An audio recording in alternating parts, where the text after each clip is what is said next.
Hello, everybody. Welcome back to the Glory Glory Man United podcast. And joining me today is Jerry. How's it going, Jerry? Yeah, very good now, Kyle. Thanks very much. How are you keeping? Yeah, not too bad. Apologies, everyone, for the lateness of this podcast. Unfortunately, Phil was due to join me on Tuesday, and he took ill, so he wasn't able to join me. And it's taken me 3 days to get somebody else who's available. And Jerry will be joining us a lot more often now on the podcast. So it's a pleasure to have you here as always. And there's so much to get our teeth into. And we'll reflect on United's 4-4 draw with Bournemouth. It feels like a long time ago now. We'll talk about that Bruno interview, and then we'll look ahead to the daunting task of a trip to Villa Park. So first of all, what a roller coaster ride that game was at Old Trafford on Monday night. And the one thing, there was a couple of things that stand out the most, and that's that United spent heavily on their attack in the summer, and I feel like that has been solved. That problem has been solved. We have no problem scoring goals now.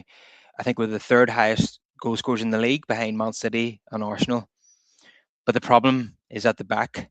Um, I believe under Ruben Amorim's tenure as United manager, he's like a 14% clean sheet record, and that's down there with the likes of Gary Megson at West Brom and Owen Coyle at Burnley. Um, and hasn't been able to arrest the slump this season at the back. And a slight bit of sympathy in the Bournemouth game in that he was forced to select two kids in his back line because Martinez, as it seems, doesn't seem to be ready to play 60 minutes to remain 90. And Mazarahi was not available. Morocco weren't willing to negotiate on that one, and he had to leave. Um, but Mambumo and Ahmad were able to negotiate it with their federations that they could play in this game. So he was forced to play Yarrow alongside Eden Haven, two kids, and Yarrow, who's the more senior one, has been out of form lately. So it's not an ideal partnership at the back. And on Luke Shaw, just on the wrong night, he had a bit of a stinker. Um, so and to me, I have issues with this system. I think United should be, in my opinion, lining up with three midfielders and two centre halves, not the other way around. What do you think, Jerry? Yeah, no, I tend to agree with that. It's just we were a little bit unlucky, I suppose, on Monday night that we were missing the likes of Matthijs de Ligt, who's a huge loss for any team, and I think we've really felt that loss very keenly with the last couple of weeks. Especially when you have a youngster like Aiden Heaven directly replacing him, coming in at centre back, which I don't think is his best position. I think Heaven is probably more suited to the left hand side of the defence where Luke Shaw was. I think that's where we saw him have his most impressive displays last season, when he came in that kind of March April period before he got injured. Um, and I think when Luke Shaw is your most experienced centre half, you're in trouble then. So with regards to the midfield, that's been the kind of system he's played. He's gone with a two throughout his time at Old Trafford. I mean, Ruben Amorim, and he doesn't really look like changing that at the moment. Anyway, I know there was talks that he might go to a different system and a different formation, maybe yet to see any real change come in the midfield, and it was Casemiro and Bruno again. Um, and while on the ball, they offer quite a lot. It's kind of off the ball. Sometimes we get caught out, and especially in the second half, there was kind of gaping holes appearing there, and Bournemouth were walking through us, and it was quite frustrating to see it at times. So it's a pity because we played well. I thought we were just about the better team. Well, in the first half, we should have been out of sight, and they came more into it in the second period. So they kind of deserved to, with the way they were playing. They really upped their intensity in the second half, Bournemouth. Um, so they kind of deserved their lead when it did come. We kind of went out of the game for 15, 20 minutes, but came roaring back in. But yeah, it's just a shame we couldn't see it out, and a little bit more experience, I think, at the back, and we probably would have won that game. Yeah, and I tell you what, if it wasn't for Lemans, we probably would have lost 5-4. He made two crucial saves at the end, and there was people online who were blaming him. for the goals we conceded. I didn't understand that. Now he could have done better, maybe from the Tavernier free kick, Yeah, because it was his side that the goal went in. But I thought he saved us at the end. It could have been a total disaster. We could have lost the game 5-4. definitely. So I thought he did really well, especially the one he saved with his foot. I was always De Gea-esque, wasn't it? That Oh, save. yeah, what a great save! Yeah, and like you said, I don't see why people are blaming him at all because he's been really good so far. I know, like I think it was Ian Wright or someone pulled a stat out that he's conceded 15 goals or something like that during his time, but like he hasn't been at fault for hardly any of them. Maybe you could argue the Danny Welbeck free kick against Brighton, maybe he should have done a bit better. And like you said, the Tavernier free kick the other night. But other than that, he's yet to make a mistake. And I think it just goes to show the difference in standard now. Because if Onana or Bayindir was between the sticks, we'd be on about an error or an individual mistake every other week. So to be talking nitpicking about free kicks and should he or could he have done better, that actually feels good because at least now we have a consistent enough goalie, and he's a young lad, 23 years of age, and I think he's done really well so far, especially with the environment he's come into. Yeah, if Onana and Bayindir were in goal, we lose that game 6-4 at least, in my opinion, Uh, because they just spill everything. everything, And one everything. and one thing you say about Lemans, not once has he spilled anything. Hmm. He's a very safe pair of hands, and Yeah, free kicks seem to be his weakness. But I'll take that all day long because yeah, not many teams are going to score free kicks against you. It's going to happen maybe every couple of months. yeah. He's doing everything else really well, in my opinion, and made really good saves at the end. Um, Now, Carl Anker, who's a tactical, was looking at because a lot of speculation from his colleague in the build-up, Laurie Whitwell, that United were going to change formation going into AFCON, and apparently United were not happy about the leak. Apparently pre-Wolves, Amram decided that he told change was coming, and then had been working on this ahead of the Bournemouth game. And so Carl Anker went to Opta, and they were able to tell him the average position of each player, and it was showing up at half time that United were at times in a 4-4-2 formation, and even that had a very strange look about it, with Lenny Yarrow being the right back, Diogo Dallo being the left back, Shaw and Heaven in the middle. Um, but they were kind of, it seems like they were alternating between formations during the game. And at times we're still in that 3-4-2-1, and at times in the 4-4-2. I think we're going to see a lot more change now that the African players, all three of them, have moved and have gone out to that tournament now. I think there is going to be an obvious change of system now. I think certainly for the foreseeable, and which is going to be really interesting to see. First of all, which formation he settles on, and or is he going to continue to alter them during games, or or is he just going to? I can't remember what I was going to say there. I lost my train of thought. But yeah, he seems to like his teams to start the game with one formation and then move into another during the game, or one formation for when you're attacking, one formation when you're defending. Is it, he likes to keep his opponents guessing and keeping us fans guessing as well, doesn't he? He does, and I think he's always kind of been consistent in saying that it will change. Like I think he even said it in his first press conference against Ipswich last year that he's going to start off with his preferred 3-3-4-3 or whatever way you want to phrase it. But that it won't be that way forever, and he will be willing to change, but on his own terms, I think. And I think now his hand has maybe been forced a little bit with the African Cup of Nations and the players going off there for 3 or 4 weeks or whatever. But it's no harm to have another or a different formation up your sleeve as well. I think all the best managers are able to adapt and change their system when needs be. And you go back to Alex Ferguson. Ferguson was always willing to veer away from his 4-4-2 or 4-4-1-1, and he could put four strikers up front at any given time if he needed to. So I think it's good that you're not totally wedded to the one system for every single game, because it can work to detriment as well, and we saw that against Everton when we were up against 10 men and we didn't change. The right thing to do there would have probably been to throw on an extra attacker, or even an extra attacking midfielder or something. So yeah, I think it's no harm. Hopefully we do see a little bit of a change in the next couple of games. It's a pity that he didn't try the 4-4-2 against Everton, against the 10 men. That would have been a good time to try it out. But maybe they'd done zero work on the training ground at that point in time. Maybe he wasn't ready, yeah. Yeah, so what I was going to say was it'd be interesting to see which formation he goes with, or does he have a bit of a blend, and how does it go? Will Mhm. will this result in conceding less goals, or will it result in scoring more goals, or is it going to be worse? And so it's going to be fascinating to see how that pans out over the festive period. The first game in that period couldn't be more difficult. Aston Villa was at 9 games in a row, I think they've won in the Premier League, and they beat Arsenal at Yeah. home. This couldn't be more difficult.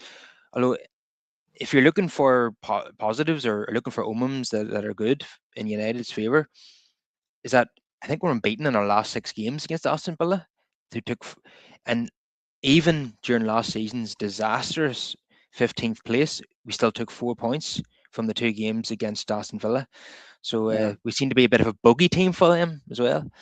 Um, I remember even under Ten Hag going there and McTominay scoring a header and Hoyland scoring a tap in, and we won that game 2-1. That's right, yeah. So I think that was a season where they qualified for the Champions League. So we seem to have something over them, and I hope that continues. But this is going to be Yeah.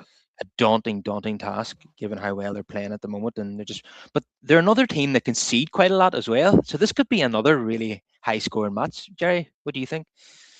It could. It could. Now, like you said, our record at Villa Park is fantastic. I think the last time we lost at Villa Park was 2022, in the November time. I think Ten Hag named Ronaldo as captain that day, and we ended up losing 3-1. I think it might have been Unai Emery's first game in charge at Villa. Something tells me it was, or it was very early in his tenure anyway. But no, overall, all through my time supporting United, we've always got good results at Villa Park. So hopefully on Sunday we can turn up and get another one. I remember that game you were on about the season before last when McTominay got a late winner. Nobody fancied us to go there and win that day either, and we did. So you just don't know. Like, they're flying high at the moment. I think they've won, is it 8 or 9 in a row? But what might suit us on Sunday is Villa like to play with a very high line, and I think we can exploit that. Now, whether we do and whether we set up to do that or not is another thing. But we do have the players in the likes of Seshko and Cunha, and players like that, and Bruno as well in the midfield to spray the passes over the top. So I wouldn't be very optimistic going there, but at the same time, I'm not scared of Villa. I think we can beat them.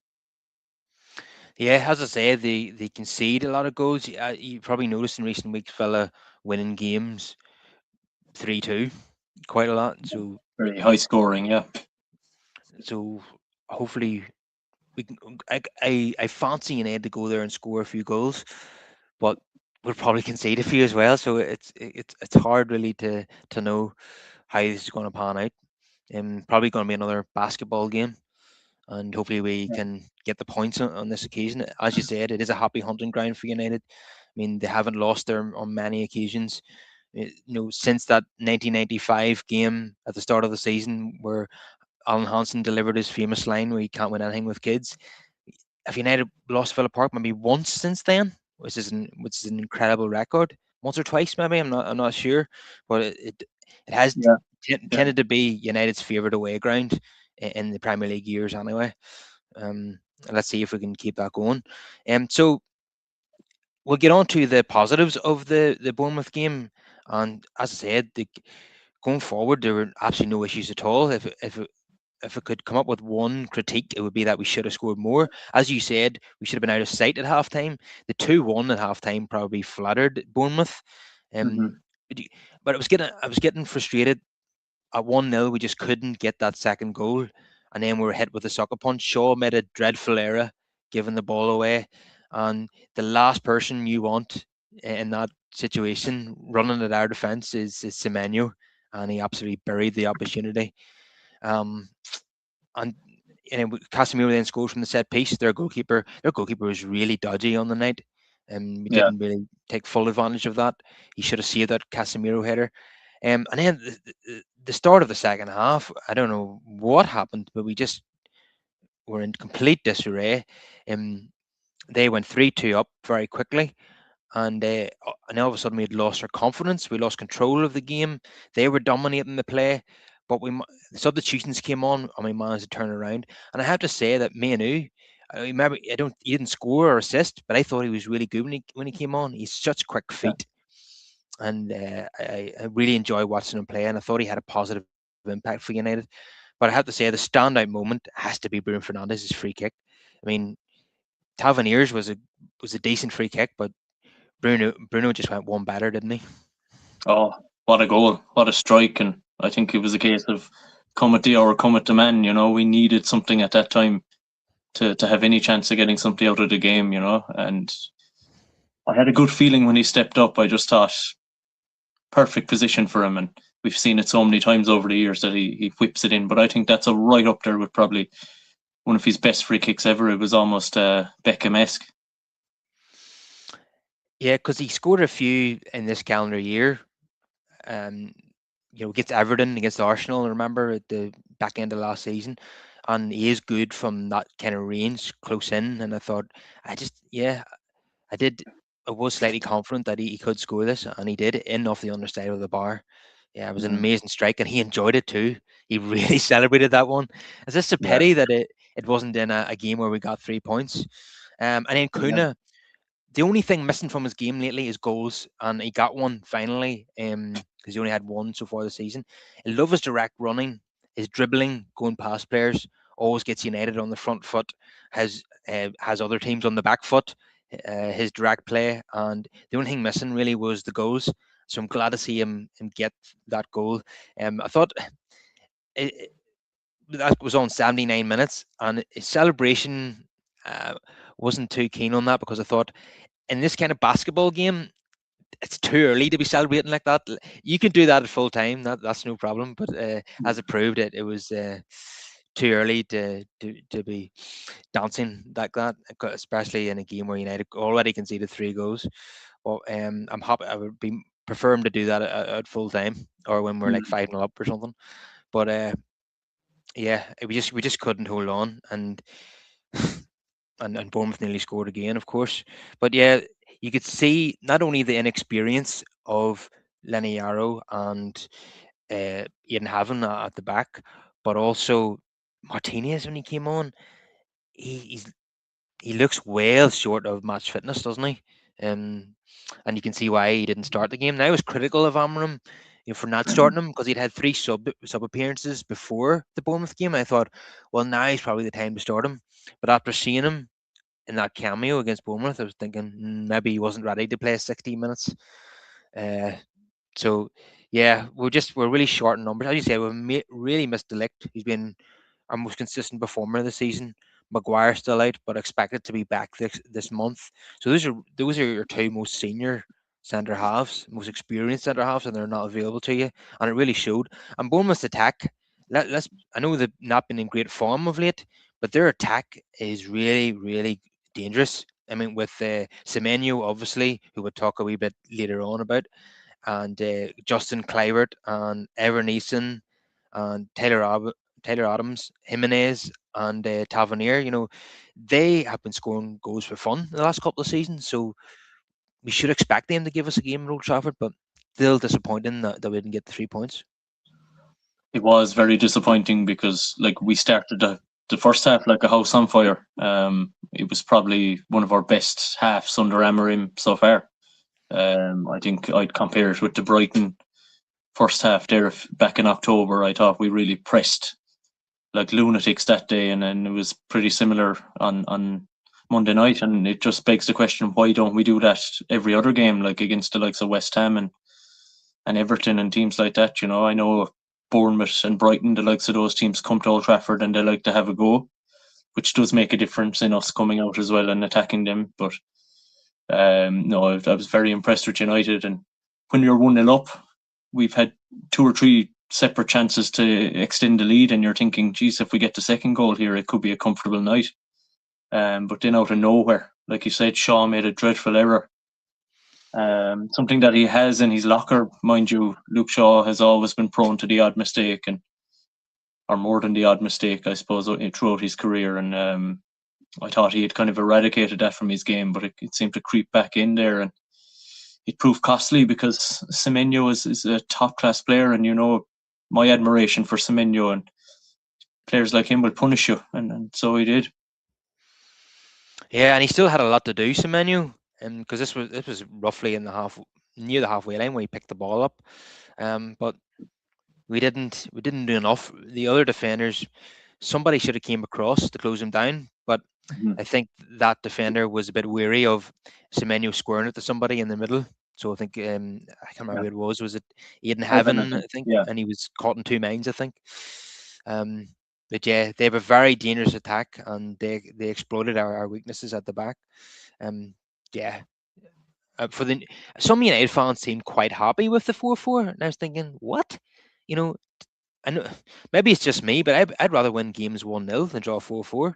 Yeah. To me, the top teams that are at the very top of the league do not get involved in many of these games. They are able to control games, keep clean sheets and win games 2 or 3-0 on most occasions. You very rarely see Arsenal be involved in a 4-4. Now they were under Wenger. They're involved in lots of these games, and one of my mates who supports Arsenal hated that when they were the entertaining team in the league and always drawing games 4-4. Now he prefers the way they are now, the way they're Mm-hmm. they're very solid at the back and they're good up front, and that's where we want United to be.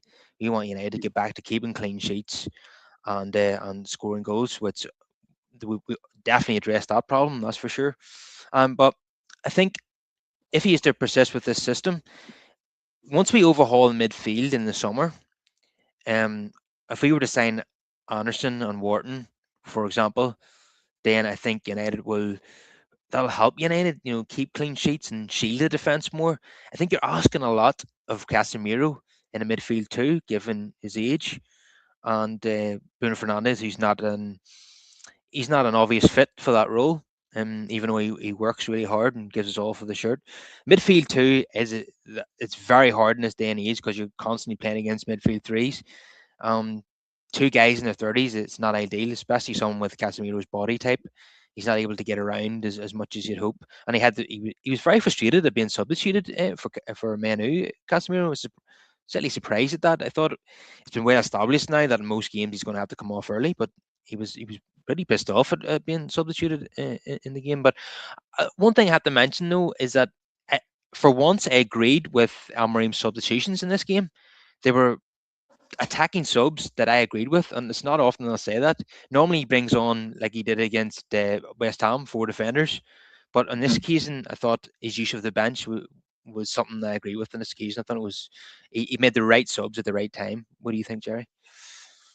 Yes, he did, and it was very noticeable because it kind of brought us back into the game, because there was a 15-minute spell there after Bournemouth took the lead from the free kick that we seemed to kind of go out of the game a little bit and not create as much as we did in the first half.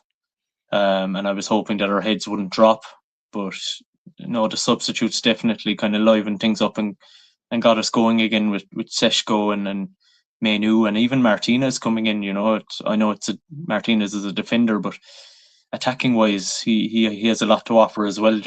He can pick a pass and he's got great vision and execution of those passes. So, what was the other one? I think it was. I can't remember the other substitution, but I know there was Seshko and Menu, but Ses- um, yeah, Sesko, Manu, Martinez, and then quite late on, Xerxes and Dorgu came on. yes, that was it. So they all kind of made an impact. It was probably a little bit too late for Xerxes to do anything, but as for the other ones, I feel like he got his subs right, and hopefully he can learn from past mistakes where he's brought on maybe Manuel Ugarte or people like that and try to see the game out. When really you should be trying to get another goal and kill the game off. And if that's something Amarim can learn from, then that'll be brilliant and invaluable going forward. It'll really help his cause in the United job. Um, so let's hope so. It was a positive to see some good subs for a change. Yeah, and I thought Shesko played a key role in the Kuna goal. Yeah. Yeah, it's good to see some really good centre forward play there. I Mhm. want to see him get goals over this festive period, especially with Mumbumo not there to get goals. And if I'm being honest, I thought Mumbumo had a terrible game against Bournemouth. He should have scored on at least a couple of occasions. He should have buried those chances that he had from close range. But he's allowed a bad game because I think he's been Yeah, aside from Delict, he's probably been our most important player this season. he has, and I'm not worried about him. I've seen he's actually taken quite a bit of stick online there with the last week or so that fans have been saying he's been poor and stuff, and maybe there has been a slight drop off, but you'd expect that. He started the season like a house on fire for us, and he's been our main goal threat. I think he's our top goal scorer as well, as he's seven or eight goals now. So he's done really well, and it was only a few weeks ago people were lauding him as a brilliant signing, and I still think he is. And I think we'll really miss him now that he'll be gone. He looked a little bit anxious maybe against Bournemouth. He was snatching at chances, and I tell you what, that would have been some goal when he met Cunha's pass on the volley there. If that flew in, and it was only over the bar by a few inches, I'd say. So he was unlucky with that one. He should have scored the one in the second half. He kind of swiped at that and leant back a little bit, but you'd expect him to do better there. But he's been a real threat. I think he buzzes around the place, and he offers a lot of options to people on the ball. He reminds me a little bit of almost a left-footed Carlos Tevez, kind of the way he works so hard up front. Um, so I love Mbumo so far, and hopefully he does well when he comes back from international duty. Yeah, if he'd have scored that goal on the volley from Kuna's cross, we'd have been seeing replays of that for even 10 years from now. The same way as Yeah, we continue to see replays of Van Persie's volley against Aston Villa with the yeah, Rooney assist. That was an amazing goal and a goal that obviously sealed us the title, our last title as it happens. Um, so yeah, it would have been one of those goals that we would have seen over and over and over again if Mbeumo had scored that. But pity. Um, yeah, it was good use of the bench for a change from the manager, and United. No complaints about the attack and play. Just a bit ropey at the back. Inexperienced centre halves on a midfield that's not providing them enough protection, in my opinion. But as you said, it seems like the online fan base were scapegoating Mbeumo and Lamens after the game. Just absolute yeah. nonsense. Sometimes I think people say stuff online just to get interactions. I think It's so. Yeah, it's and quite crazy. often it's the blue tick accounts, the ones who pay for X. You know, Yeah, you, it's quite often them. They say stuff just to be provocative and get reactions because the idea that the 4-8 draw was because of Mbumo and Lamens is just absolute garbage in my opinion. Um, so Bruno with a very candid interview after the game with Canal 7. It's a Portuguese TV station, which apparently it's apparently run by the Portuguese Football Association. There's strong links to them there. Um, and like a lot of foreign players, he speaks more freely when he's speaking in his native tongue and speaking to a press corps that he trusts more. And it was very, very interesting and fascinating quotes that he came out with. Just going to get it up here. Um, so he says the club wanted me to go in the summer. I ha- I have that in my head. I told the directors this, but I think they didn't have the courage to make that decision. I decided to stay also because of family reasons, but because I genuinely like the club. The conversation with the manager also made me stay, but from the club side, I felt a bit like if you leave, it's not so bad for us. It hurts me a lot. More than hurting, it makes me sad because I'm a player they have nothing to criticize about. I'm always available. I always play, good or bad. I give my all. then you see things around you, players who don't value the club as much and don't defend the club as much. That makes you sad. So a couple of things to pick on there.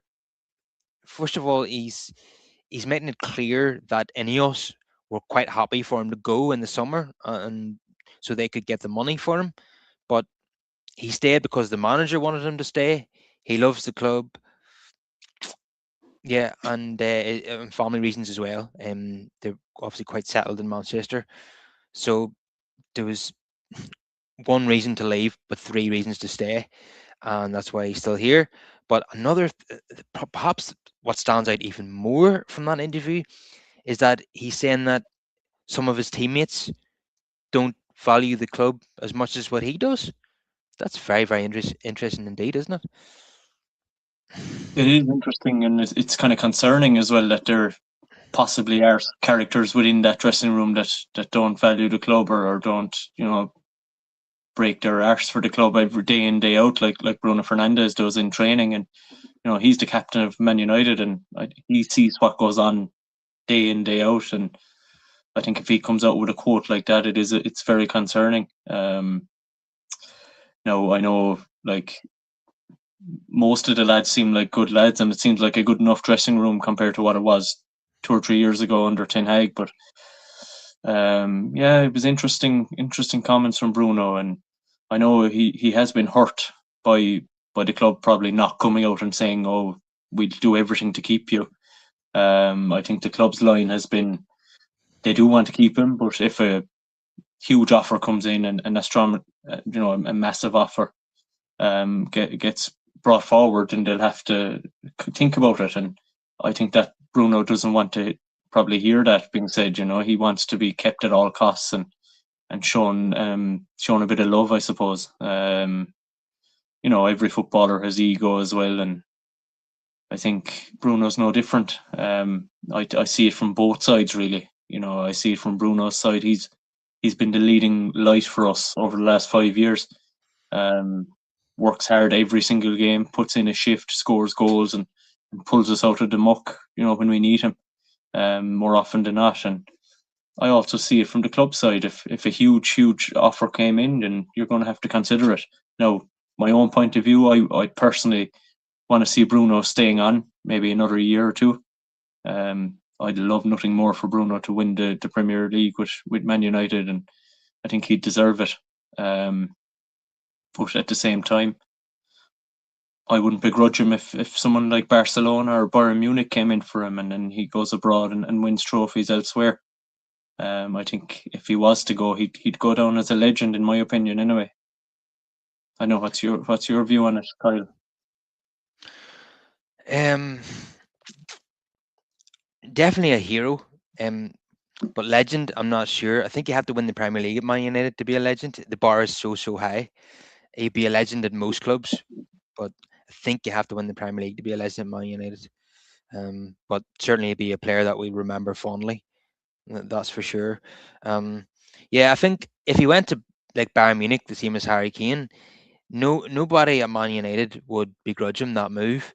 The way there's not a Tottenham fan on earth who begrudges Harry Kane that move. I think we'd feel the same way about Bruno.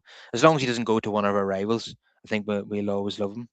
Um, Mm-hmm. yeah, I think it's unfortunate that we're in this situation because you got a situation where the owners want to take the money for him while they've got the chance, and the player wants to stay. But then when you're in that situation as a player, you feel unwanted. Um, Even though it's probably more important that the manager wants you and more important that the fans want you. But when you've got the likes of Radcliffe there who wants to get rid of you, that can that can be very hurtful, and I can definitely understand where he's coming from. But the timing on the interview, why now? Why did he say to speak up in December? Well, Um, I think the interview took place in November, didn't it? It was after the international break in November, and it was just released in during the week, Tuesday. I think oh, that's what okay, right. happened.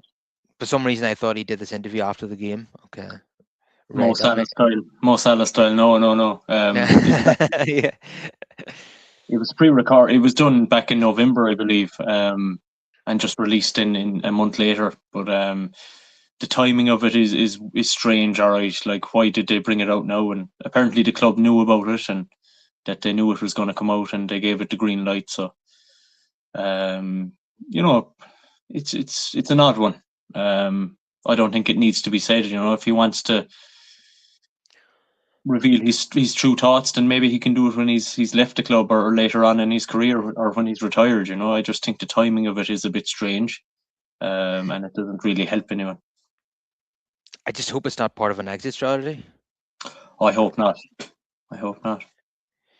Um, yeah, because a lot of fans are happy to take the money for him and then invest it, but very hard to replace such an important player. And we've seen again. I mean, that free kick was a captain's goal, and his assist numbers are absolutely unbelievable. And he's getting double figures in goals and assists every season. And some seasons it's well beyond that. So that'd be a big loss to United, no matter who you sign. It's very, very difficult to replace that one player. But Yeah, I think we spoke there on the last podcast as well. Like you could go and handpick any top playmaker in Europe, and they're unlikely to have the same effect that Bruno has for us. I suppose the only way I'd consider it is if you told me we're going to go out and get Adam Morton and Elliot Anderson, and we need the Bruno money to fund that, then I'd consider it. But yeah, other than that, it's tough. I don't want to lose Fernandez because he's such an important player. He's a talisman, really. yeah. Like, if we look at that, that's the ideal summer if we bring in those two midfielders. Now, if Bruno leaves and we get the money and we invest it in saying Morton and Anderson, like I want those two players and I think they'll be good fits at United, but they're not going to produce the amount of goals and assists that Bruno does. S- I very much doubt it. They're not regular goal scorers. They're going to help us defensively. They're going to help the defense from not conceding 4 goals in a game. Um, they're going to Wharton in particular is going to create from deep, like a Michael Carrick type player. But these Yeah, players are not going to do the GA numbers of Bruno Fernandes. So no, you're going to be relying on your forward players to replace that output. Um. So and I yeah. remember as well. Sorry, I Well, remember just another point on it. I remember last season, throughout the season, Florian Wirtz was being spoken about as top playmaker in Europe or what have you, and goals and assists for Bayer Leverkusen. I saw some United fans saying, "Oh, sell Bruno and we'll get Florian Wirtz in or whatever." But like he's been brought in by Liverpool and he's done absolutely nothing. He's been terrible. Been so far. I think it's fair to say he's been a waste of money. He's one of their record. Was he their record transfer before they signed Isaac? So like it just goes to show the grass isn't always greener, And I'd be very happy if Bruno turned around and said he'd stay for another season or so. Very happy. yeah, and Amarim being Portuguese would probably like to keep him for another season Yeah, as well. Um. Yeah, but sometimes you have to sacrifice a senior player, to kickstart your rebuild in that area. So I won't be yeah. surprised if that happens. And once he's played in, which will probably be his last World Cup, potentially, he may be more willing to go to Saudi Arabia. So we'll see what happens with that one. I think between now and him leaving the club, no matter when that is, there's going to be constant links with other clubs, and maybe it won't be Saudi Arabia. Maybe it will be someone like Bayern that he goes to, and certainly won't begrudge him of that. Yeah, you know what? I wouldn't begrudge him at all. If he was to move, then I'd hope he goes to someone like someone in Spain or a really good league. I think he's way too good for the Saudi league. Yeah, I think he said himself in maybe another interview, maybe it was the same one, that in the summer of 2024 he had a big opportunity to go to a club that would have guaranteed him trophies, and that just smacks of Bayern, doesn't it? That's the biggest I think guarantee it of was trophies Bayern, in yeah. world football. Yeah, because in in in Spain you're not guaranteed trophies because Barca and Madrid are there's two big teams there, of course, and obviously Atletico are in the mix too. But in the Bundesliga, I mean, Bayern have won all the titles but one since 2012, so it's the biggest guarantee of trophies there is.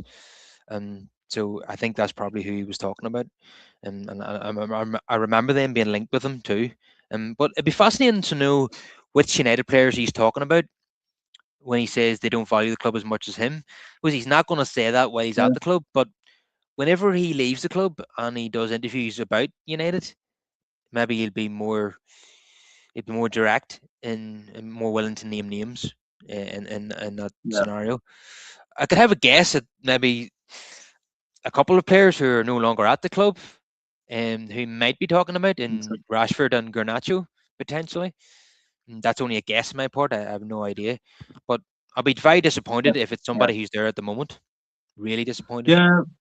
yeah. All we can do is speculate really at the moment, but like you said, you could probably know now who he's been on about, but we won't dive into it and we won't name any names, I suppose, till we know the truth.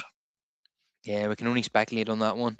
Um, so what did you make of Kobe Mainoo's brother's stunt, where went he went pitch side and then faced the crowd to let everyone know that he's wearing a T-shirt that said "Free Kobe Mainoo," and that was his older brother, I think, who did that.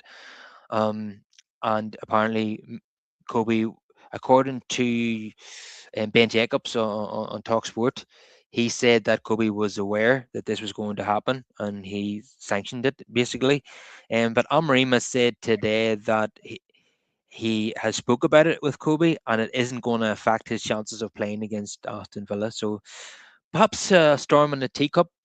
But on the other hand, we had a lot of family business with Garnacho, and I was hoping that we weren't going to see this with the Manu family. I mean, s- this is it seems to be with certain players and especially the families, there's a sense of entitlement at this club. I think Amram used that phrase as well. Um, It is, yeah. yeah, certain players, particularly academy players, seem to think that, or their families do anyway, that they if they're not playing that they should be playing and I agree with what Roy Keane has been saying midweek is that if you're not playing and someone's playing ahead of you, in this case Bruno, you should knuckle down, work hard, and prove the manager wrong and get yourself in the team, because someone who's actually done that under Amram is Casemiro. We all remember when he was behind Toby Collier in the pecking order, and now he's the first choice number 6 again. So Manu can certainly do that. Definitely, and like it's not a good look having a member of your family, in this case his brother, come out with a t-shirt like that. It's a circus, really. I thought we were beginning to stamp that out when we got rid of Garnacho in the summer, because it was so frustrating when Garnacho's brother was on Twitter or X or whatever every second week, putting on ludicrous statements, undermining the manager really. And I think that's what Kobe Mainoo's brother is doing. He's having a go at the manager and just saying my brother should be in the team and what have you. But like Roy Keane said during the week, he has to earn that spot. He's 20 years of age. He's very young and he's proven nothing in the game really. Um, so he's got a lot to learn and a long way to go. Um, he's top player, top young kind of potential talent, I suppose, but that doesn't guarantee you a place in the team. And you had this with Rashford as well. His brother was his agent, and he was making all sorts of noises a couple of years ago too. And you can even go back as far as when Paul Pogba was here. There was always these ludicrous statements coming from France and his brother doing this and that, and it's just not a good look, and it really undermines the club and undermines the manager. Um, so if I was Cobby, I'd have a word and just tell his brother to cut it out. And if Cobby sanctioned it, then I don't know what's going through his head, because it's not going to make it any better for him. And if anything, it's going to make his chances, less and less. No, I hope he does start on Sunday. because, like you said, he had a good cameo when he came on against Bournemouth. But stuff like this is not going to help his cause whatsoever. It's ludicrous, and the sooner the club can really stamp that out for good, the better. Yeah, it's counterproductive, really, because if a manager is not picking your family member and then you're pulling stunts like that, it's not going to make the manager want to pick him. So it's self-defeating, really. And Hmm. I thought the main U's were above this, because until now they had handled the situation really well. So that's really a real bolt from the blue. And yeah, it's there's no way he would have done that without Kobe knowing about it. So I know some United fans online don't believe that Kobe knew about this, but how could he not? He's a Hmm. close family member that he goes on holidays with in the summer.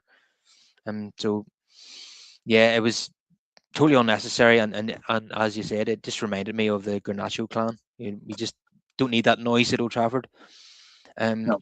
but the manager is disgusted with Kobe and says it won't affect his chances of playing against Villa, which I would have said are probably zero, given that he hasn't started a Premier League game so far this season. But with AFCON on now, there could be on the potential system change. There And could be. Casemiro's suspended as well, isn't he? Yeah, that's right. I nearly forgot about that. Yeah, Casemiro has picked up too many yellow cards and he'll be suspended for this game.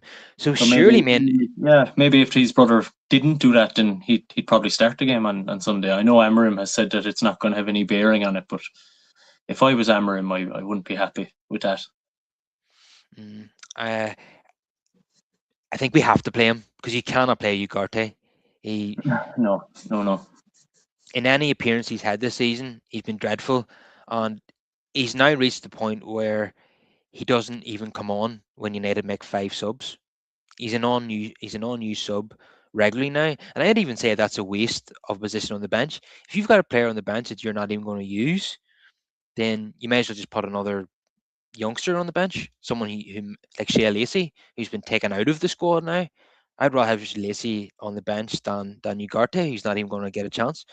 And yeah, there's been strong links now with a move to Turkey or something like that, or maybe Syria, and hopefully United can make that happen because I think Ugarte's time is up now, and I think the writing was on the wall when we heard that Amorim in the summer had said to him that I don't recognise you anymore from your days of Sporting. You're not putting in the same effort, that sent the alarm bells ringing in my head. I thought, I'm just going back to what we said earlier about Bruno's quotes of players who don't value the club as much as him. Ugarte, Mhm. maybe given what the Amorim has said about him, he might be one of the players that he's talking about, and that's why he's not finding himself in the team. So the obvious choice for Sunday is and his main new partner in Bruno Fernandes in midfield. And I know that seems like a very attacking midfield, and Amram probably doesn't like that because it seems a bit unbalanced. But he has no choice really; he has to go with that. And there's not many options available to him. Um, yeah, let's see how it goes, and hopefully Manu can, if he gets a start in this game, which we expect he might. Not that his brother's done him any favors, then hopefully he takes his chance. I'd love to see him score, just prove the Mhm. manager wrong by scoring an important goal. We know he's capable of that. He's perhaps he's a really good midfielder, but I think he's even more dangerous in and around the box. We've seen that on countless occasions. Because he got such quick feet and he's a good finisher. So if he Yeah. can, he's seen against Leon, Liverpool, Wolves, City. You get Manu in the box, he can get away from a player with his quick feet, and then he can curl one into the corner. He's just, yeah, he's a fox in the box, as a commentator once said about Paul Scholes. Mhm. Um, so I would say I know a record is really good at Villa Park, as we talked about already, but I would say this is perhaps one of the most difficult fixtures of the entire season, on paper at least. Even Arsenal lost this fixture, albeit with a last-minute goal, and that was one of the best games of football in the Premier League season. Even though it was only 2-1, it was great entertainment, well, end to end stuff, and I would expect more of the same here. But I think it's more likely that Villa will be the team that gets more goals and win the game 3-2 or 4-3. But hopefully we can keep our record going at Villa Park and get that win. And yeah, I can see us conceding, but I can see us scoring. It's going 9 games in a row they've won. It's an unbelievable record, especially given their start of the season. They didn't even score a goal in their first 5 matches. But boy, have Yeah. they turned it around, and they're in serious form at the moment. But just to make a point about the referee this match is Michael Oliver, who United fans are not too keen on. But having said that, Villa are getting very close to Man City in the table. So potentially Michael Oliver might give us a couple of decisions in this game because we know he likes to protect Man City and give them decisions. So let's see how it pans out. But seriously, I think it's going to be a tough game. Oh, very tough game. They're the form team in the league at the moment, and that was a terrific win for them over Arsenal there 2 weeks ago. Ollie Watkins, who was linked with us in the summer, hasn't really hit form so far this season. He hasn't been as effective as he was for them in previous years. I think they've had more of a spread of goals throughout their team so far. But I think massive credit has to go to Emery, their manager. He's really turned them around from where they were under Steven Gerrard there a few years ago to now. It's just like chalk and cheese. And the one thing I would say is that they do play with that high line, and I think that might suit us a little bit. I think you said a while ago that they could end up scoring more goals than us, but I don't know. Hopefully that we can catch them out, and if we get the first goal, then that might knock their confidence a little bit. So I think it depends really. If I haven't seen if De Ligt is back in training or not. If we had him back, that'd be a massive boost because we really need to tighten up that defense and maybe go with a similar kind of a similar system to what we did at Anfield, where we kept things really tight for we took an early lead and then we defended really well throughout. I know we rode our luck and they hit the post a couple of times, but I thought throughout we were hard to play against on that day. So we need more of the same. It's a big game and we need to get something. If you ask me now, I'd probably take a draw, but 3 points would be massive for us. Yeah, and at the moment we tend to be winning away matches and drawing home games. So maybe that pattern will continue. And yeah, I think we're going to have to ride our luck a bit in this game too.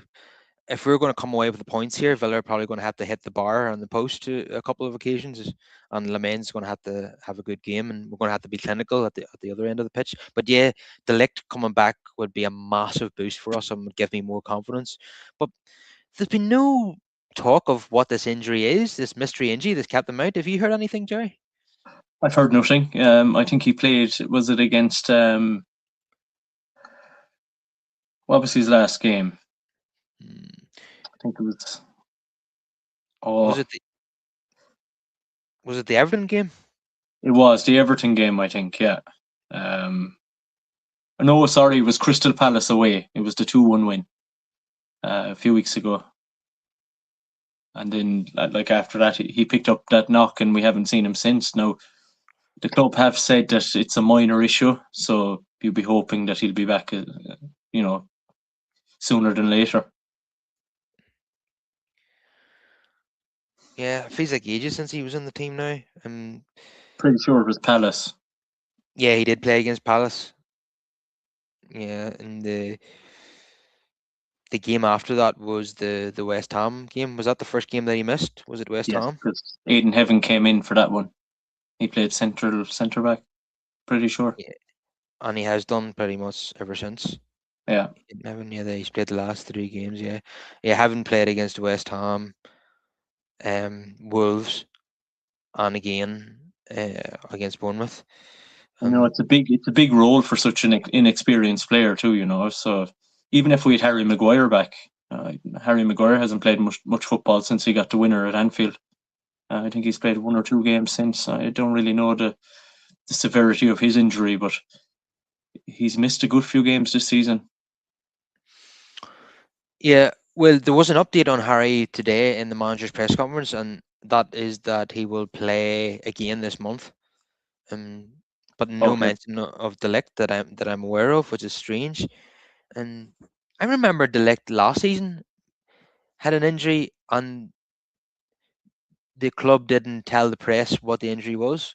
I don't know why they keep things a secret about Matthias Delict, and it's very weird.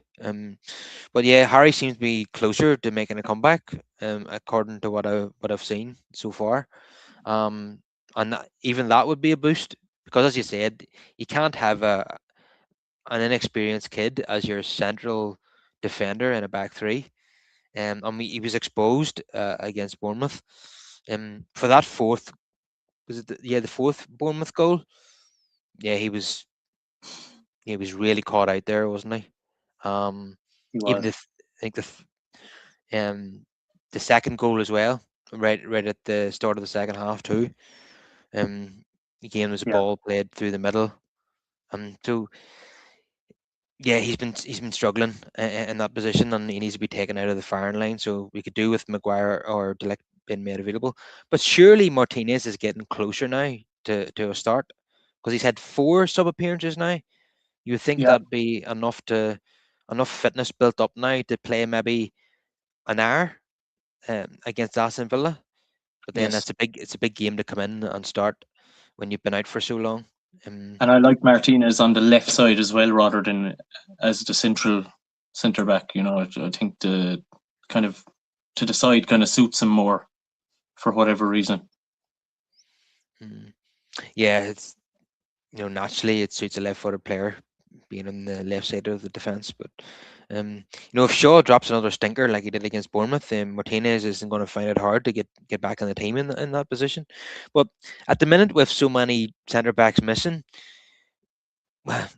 we haven't got we can't play people in their ideal positions. We can only play who we've got available to us, and sometimes players are going to have to play out of position, but definitely not what you want is a 19-year-old kid playing in the center of defense alongside another 19-year-old who's been struggling with his own confidence lately.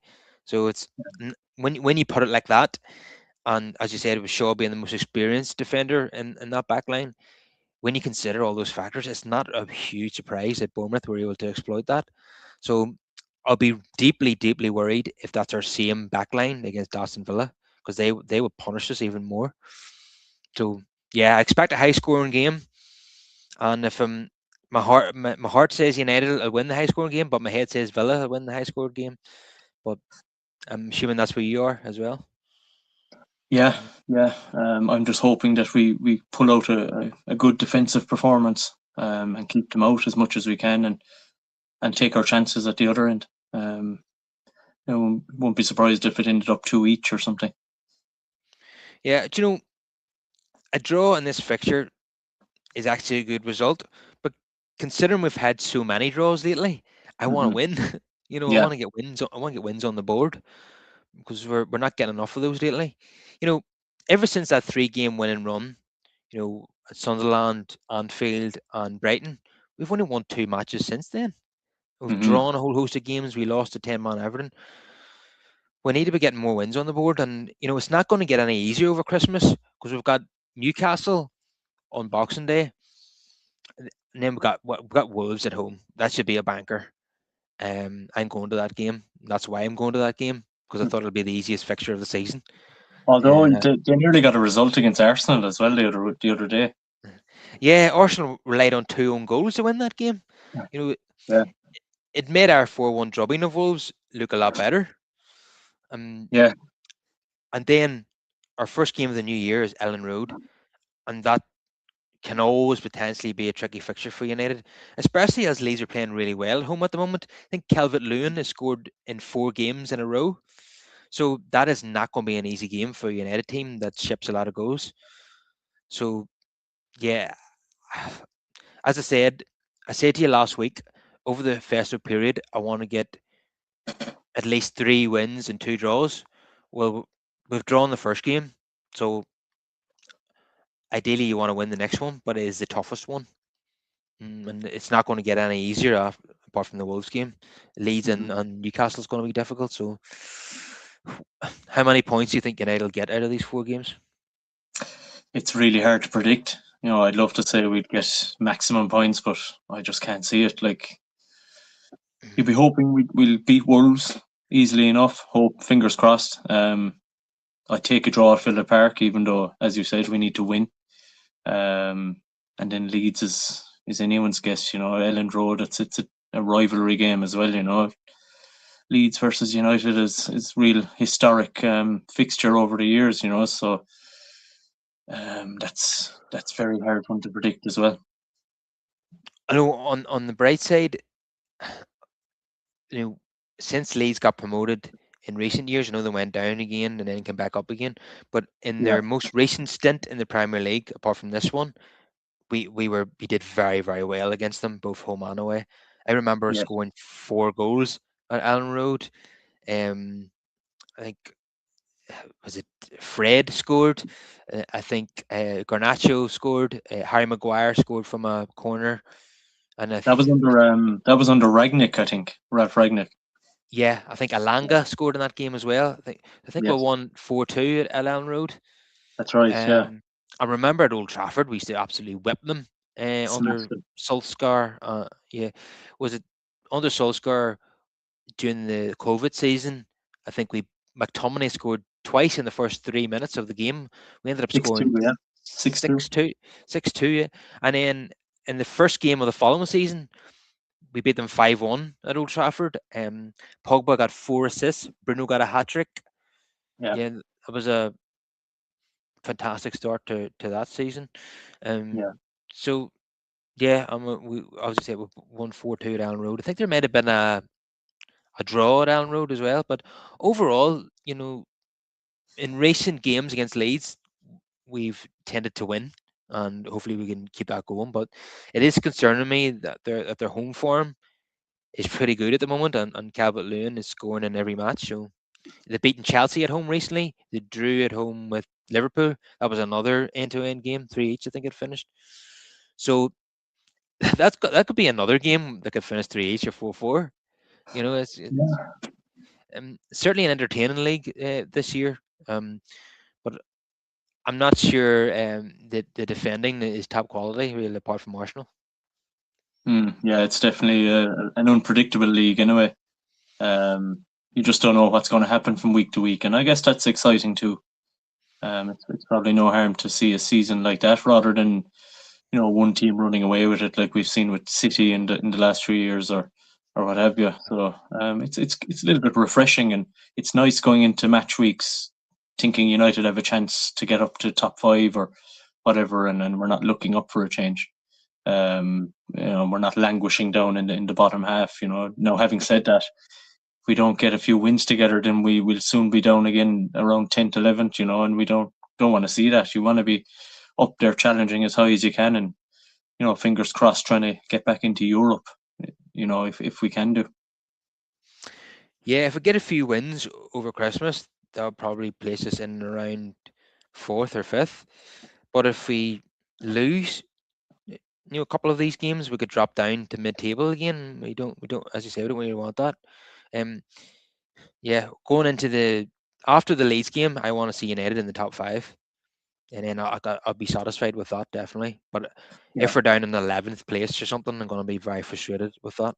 But it's We keep missing our chances, don't we? Like, we've had about 5 separate opportunities to climb the table now, and we've drawn them or we've lost to Everton as well. It's just been really frustrating. It's been a frustrating few weeks, I think, since we came back from that November international break.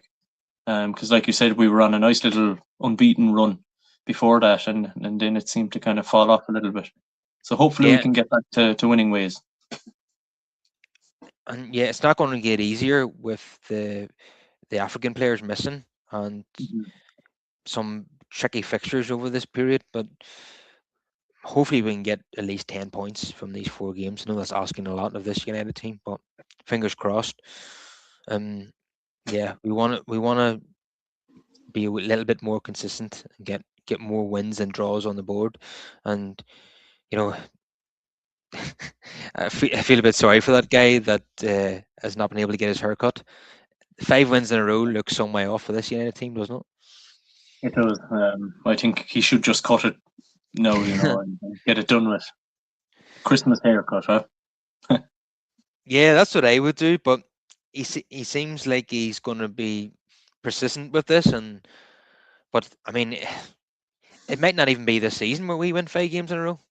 You And know. I know it's only a bit of fun, but it just feeds into this kind of PR stunt thing as well, doesn't it? That seems to follow the club around in the recent times. Like I said, it's all light-hearted, but does it do the club any favors either? Yeah, I noticed that in the concourse at a game that he was at, that an older gentleman appeared to attack him. He thought Oh he yeah, wasn't he didn't think he was a genuine fan. yeah. Well, that was wrong. All right, I don't condone what that guy did, and he was banned, I think, by the club after that, and rightfully so.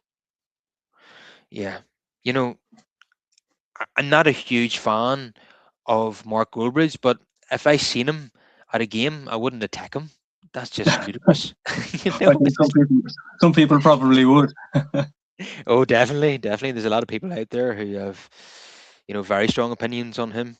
But to be honest, to me, he's just a human being like any other. I don't watch his content, but I'd be more than willing to shake his hand if I was sitting beside him at a match.